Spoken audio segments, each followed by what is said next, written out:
Saudari-saudara yang terkasih di dalam Tuhan Yesus, marilah kita berdoa. Doa yang diajarkan oleh Tuhan Yesus sendiri. Dalam nama Bapa dan Putra dan Roh Kudus. Amin. Bapa kami yang ada di surga, dimuliakanlah namamu. Datanglah kerajaanmu, dan jadilah kehendak-Mu di atas bumi seperti di dalam surga. Berilah kami rejeki pada hari ini, dan ampunilah kesalahan kami, seperti kami pun mengampuni yang bersalah kepada kami. Dan janganlah masukkan kami ke dalam pencobaan, tetapi bebaskanlah kami dari yang jahat.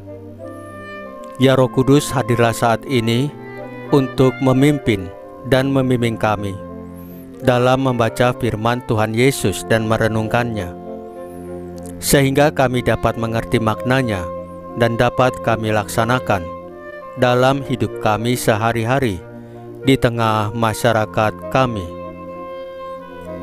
Pembacaan Injil Lukas bab 9 ayat 1 sampai dengan ayat 6.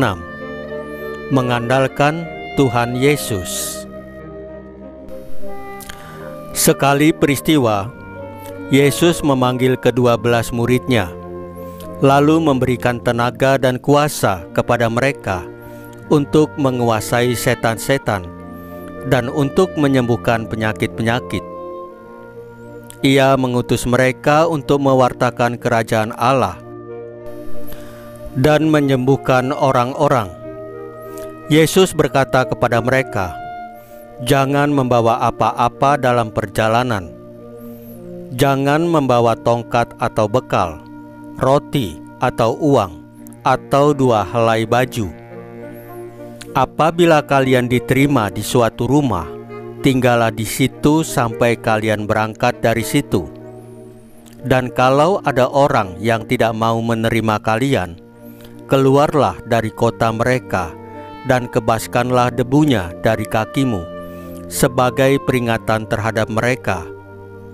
Lalu pergilah mereka dan menjelajah segala desa sambil memberitakan Injil dan menyembuhkan orang sakit di segala tempat." Demikianlah sabda Tuhan. Terpujilah Kristus.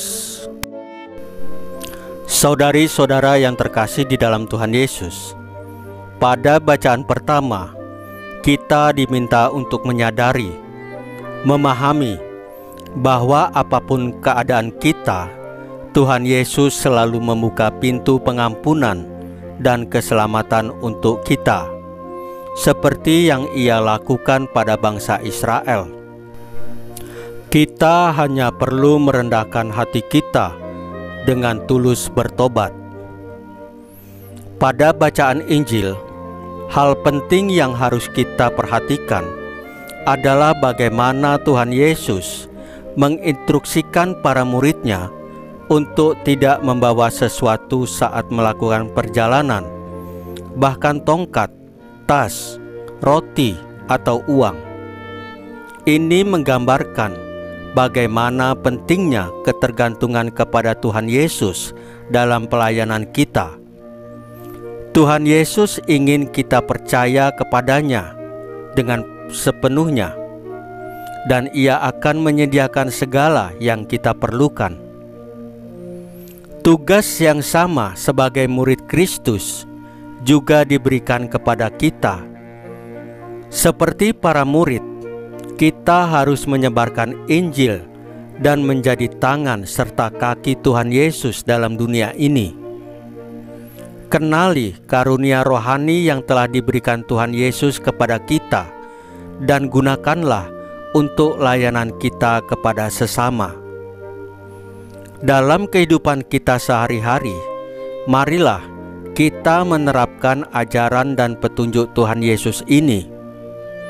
Kita harus menyerahkan segala kekhawatiran dan beban kita kepada Tuhan Yesus, dan yakin percaya bahwa Tuhan Yesus akan memberi apa yang kita perlukan. Ketika kita melakukan tugas kita sebagai pengikut Kristus, kita harus percaya bahwa Tuhan Yesus akan memberikan kekuatan, visi, dan sumber daya yang kita perlukan untuk berbicara kebenaran dan menyembuhkan orang. Renungkanlah cara-cara di mana kita dapat melayani orang lain dan menjadi alat Tuhan Yesus dalam hidup seseorang.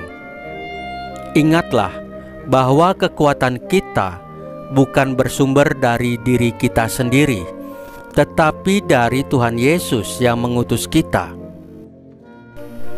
Bersandarlah pada Tuhan Yesus dan jalani panggilan kita sebagai murid Kristus dengan penuh keyakinan. Saudari-saudara yang terkasih di dalam Tuhan Yesus, marilah kita berdoa. Ya Tuhan Yesus, bantulah kami untuk senantiasa mengandalkan Engkau dalam segala tindakan dan keputusan kami. Biarlah kami selalu sadar bahwa segala kekuatan dan kemampuan yang kami miliki berasal dari Engkau. Berikanlah kepada kami keberanian untuk mewartakan Injil dan cinta-Mu kepada orang-orang di sekitar kami. Salam Maria, penuh rahmat, Tuhan sertamu. Terpujilah Engkau di antara wanita, dan terpujilah buah tubuh-Mu Yesus. Santa Maria, Bunda Allah, doakanlah kami yang berdosa ini, sekarang dan waktu kami mati. Ya Tuhan Yesus, tambahkanlah iman kami hanya kepadamu saja, karena hanya Engkaulah Tuhan dan Juru Selamat kami satu-satunya, tidak ada yang lain. Dalam nama Bapa dan Putra dan Roh Kudus. Amin. Saudari-saudara yang terkasih di dalam Tuhan Yesus, bacaan firman dan renungan hari ini sudah selesai. Tuhan Yesus memberkati kita semua.